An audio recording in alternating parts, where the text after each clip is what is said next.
Hello, and welcome to Talk Relationship to Me, the show that explores some of the most important relationship topics. I'm Dr. Elana Hoffman, a clinical psychologist focusing on all things relationships. From dating to sex to long-term relationships to divorce, I cover it all.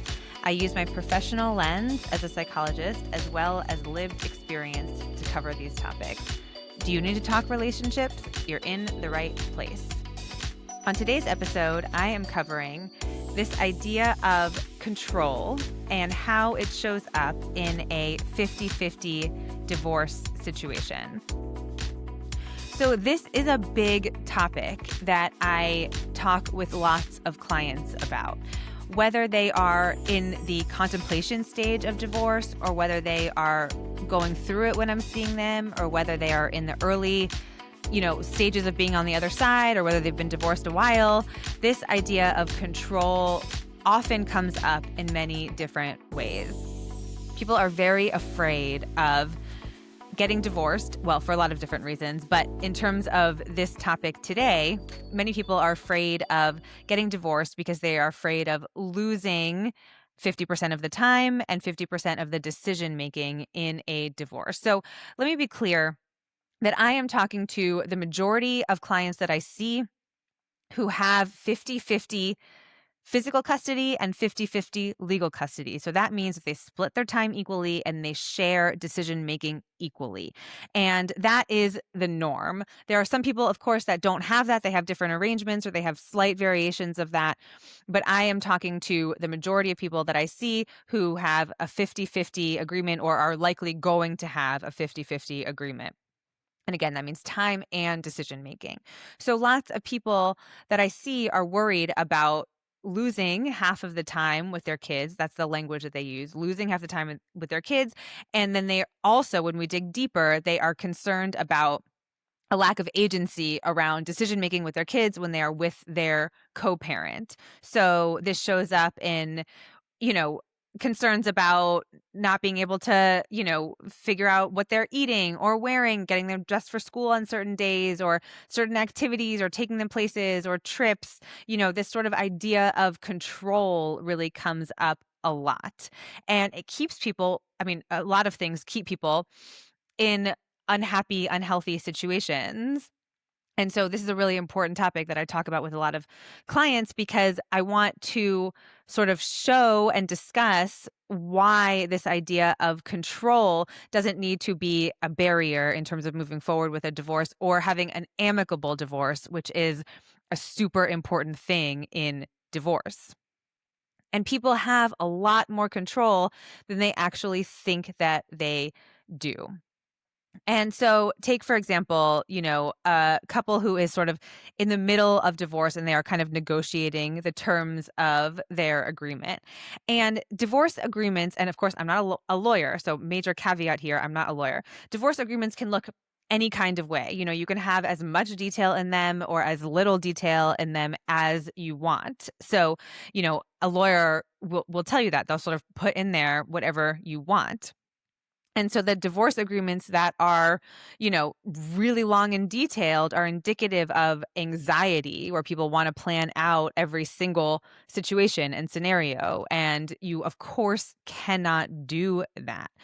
And listen, the whole idea of control is to manage anxiety. People have a lot of anxiety just in general in the world. And people think that if they can control XYZ, then it will be better, that their anxiety will dissipate. And so people want to control things ultimately to manage feelings of being out of control and living in a world where ultimately lots of things are out of our control. However, again, in this situation, not really. There's lots of things in your control. You can control what you ask for in an agreement. You can control if you fight with your co-parent or not. You can control the things that you care about. And that is a very difficult concept for a lot of clients that I see to wrap their minds around because they feel anxious and their anxiety is telling them that one certain way is the right way. So for example, their kid needs to have XYZ activity, or they need to go on this trip, or they need to get this certain treatment, or they need to do this activity, or whatever it is. People with anxiety catastrophize, and their minds tell them that if they don't have this thing, if this doesn't go a certain way, there are going to be catastrophic consequences. And that anxiety leads them to argue unnecessarily with their co-parent or soon to be co-parent. Well, it's always going to be a co-parent, but with their spouse or soon to be ex-spouse. And people tend to get in situations that are really full of animosity and super contentious because people on both sides dig in, and their anxiety tells them that they have to have things a certain way, and this keeps people really stuck, and it also contributes to a lot of dysfunctional relationships and dysfunctional divorces. And remember, divorce is not the thing that messes up your kids. It is a contentious divorce and lots of fighting and lots of arguing. That is the thing that is going to be bad for your kids. An amicable divorce is not bad for your kids. So marriage, that's a lot of fighting. A divorce, that's a lot of fighting. That's the worst outcome, a divorce that is a lot of fighting. But you can control how that goes. You really can. So you can decide if you want to fight for an issue or not.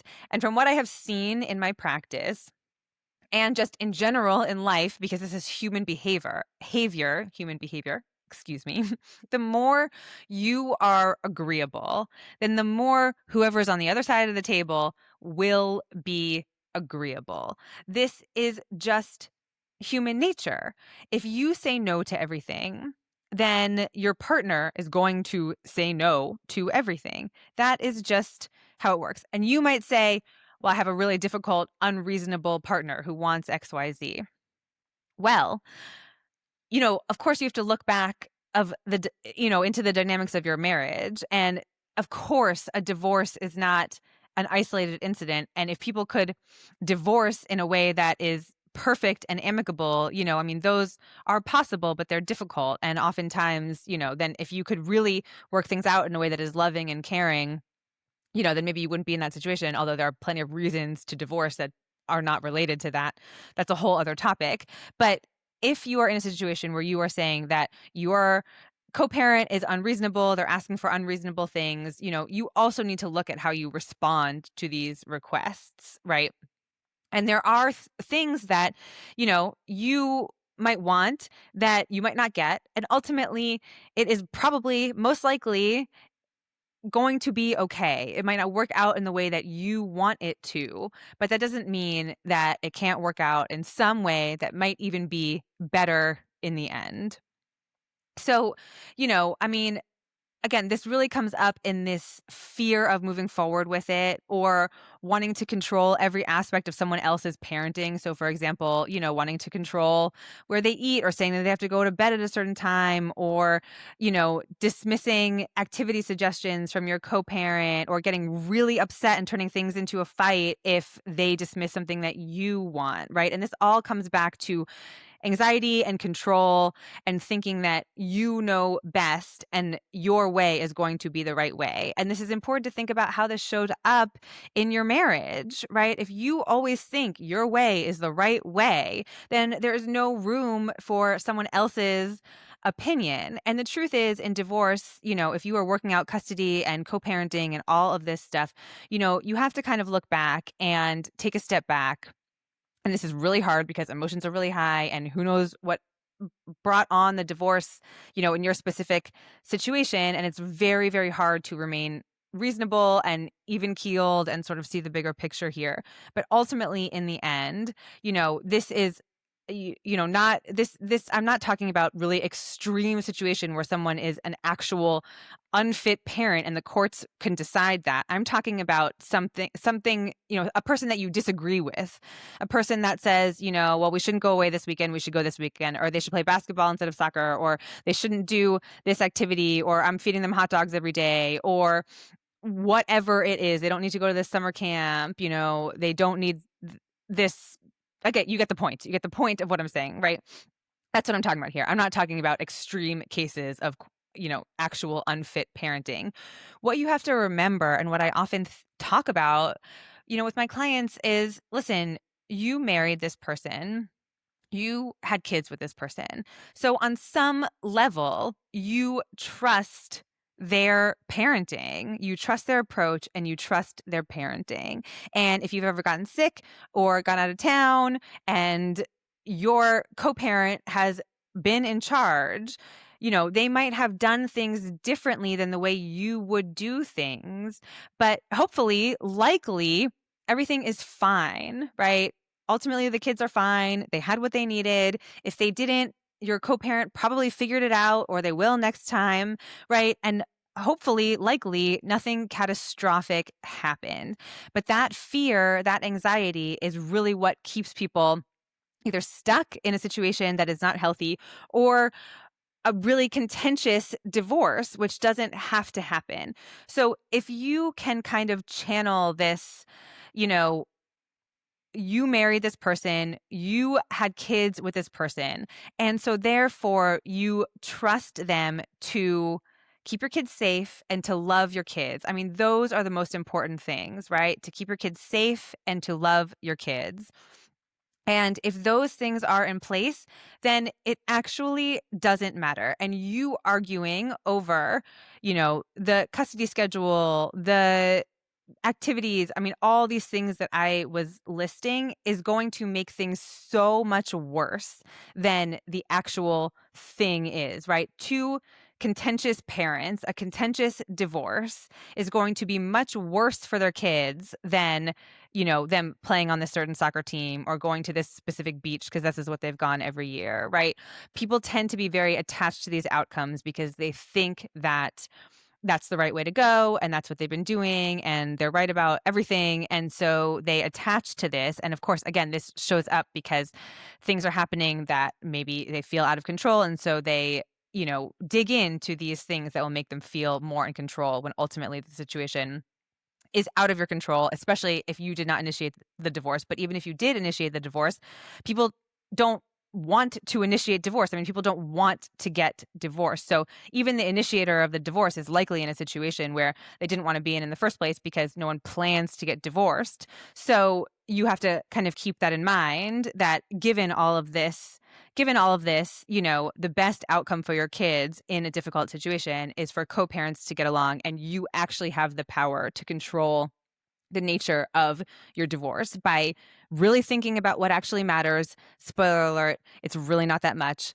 And saying yes and being agreeable as a co-parent. So what this means is if your co-parent asks you for a certain thing, or, is asking you for something that you feel like is unreasonable, or is giving their opinion about something that you don't agree with, you have the power to be agreeable, and the effects that that will have on your kids and ultimately on yourself is huge. So you can just say, yeah, sure, no problem. I'll have them an extra night.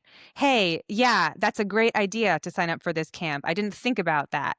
Yes, I will happily switch with you on this day so you can take them to your sister's wedding.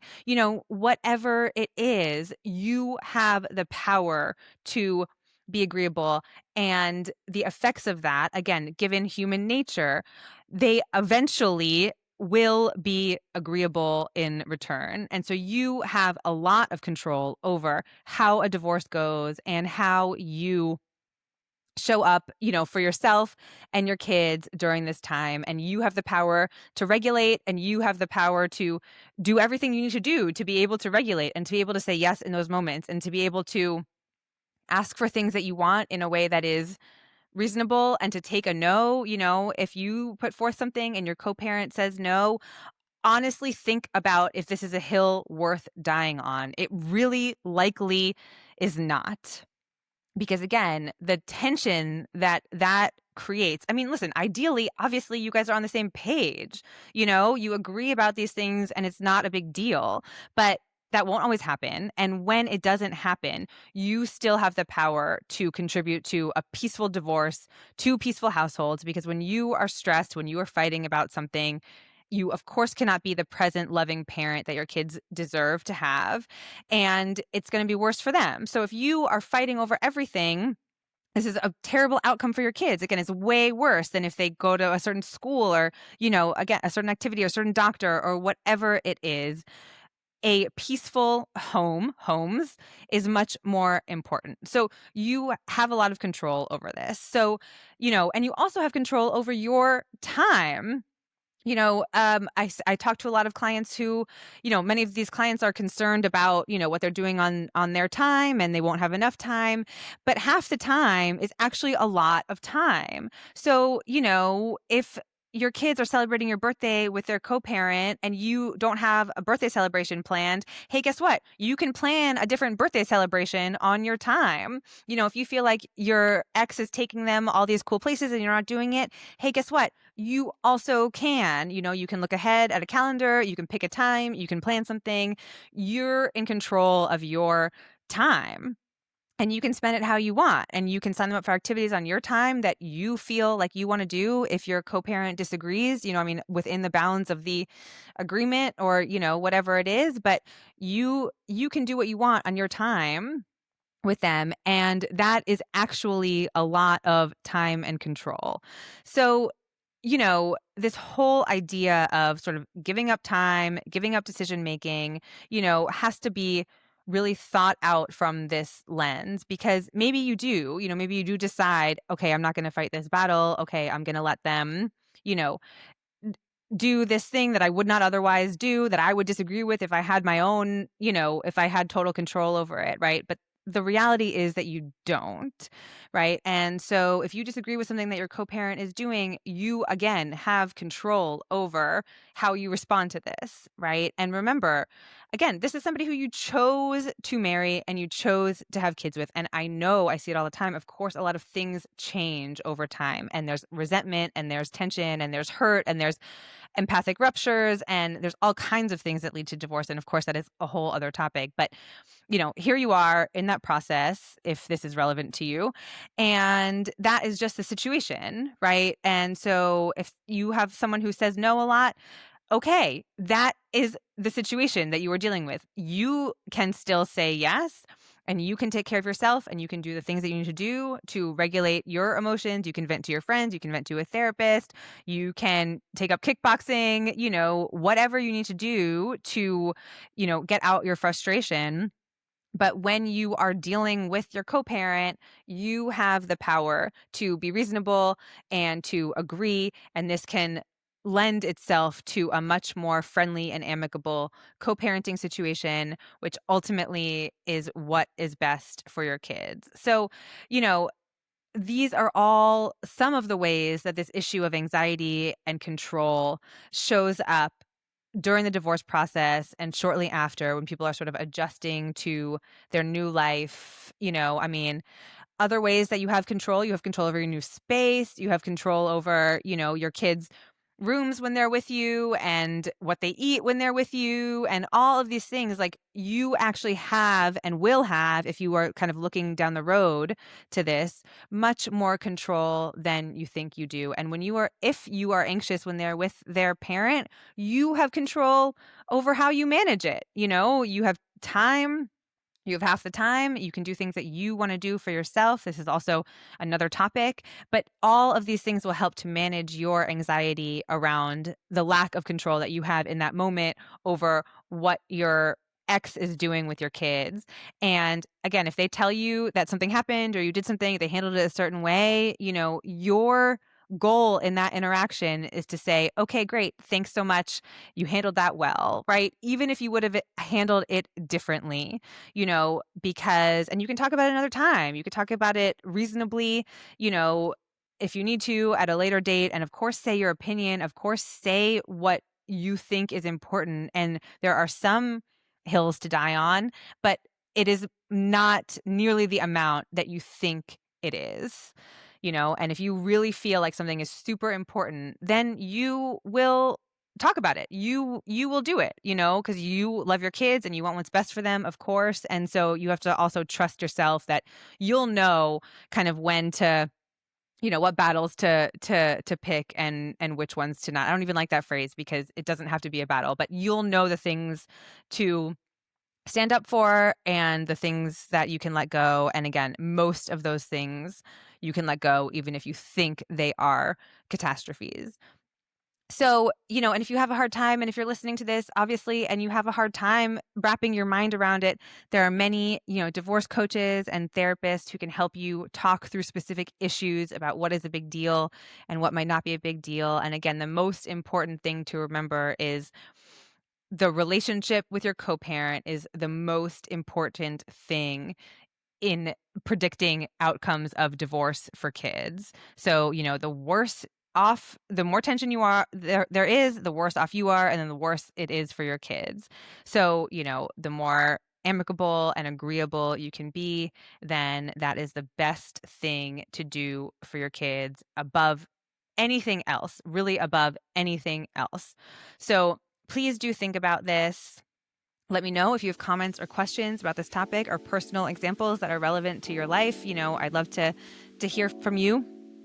And more to come on all things, on some things divorce related and anxiety and control. There are a lot more sort of subtopics to this, but I just wanted to kind of talk about this important thread that I see, as it relates to divorce. So this has been Talk Relationship to Me. Do you have questions about relationships? I would love to hear from you. You can go to my website, dralanahoffman.com, and click contact, or find me on Instagram at dr.elanahoffman. You can find all the info you need, including more about today's episode, in the show notes. And if you have questions or comments about today's episode, I would love to hear from you. You could inspire a podcast topic. You can, again, reach me through my website or Instagram, or email alana@dralanahoffman.com, or talkrelationshiptome@gmail.com. Until next time, I will leave you with this thought that 50-50 is a lot of time and a lot of control. All right, till next time.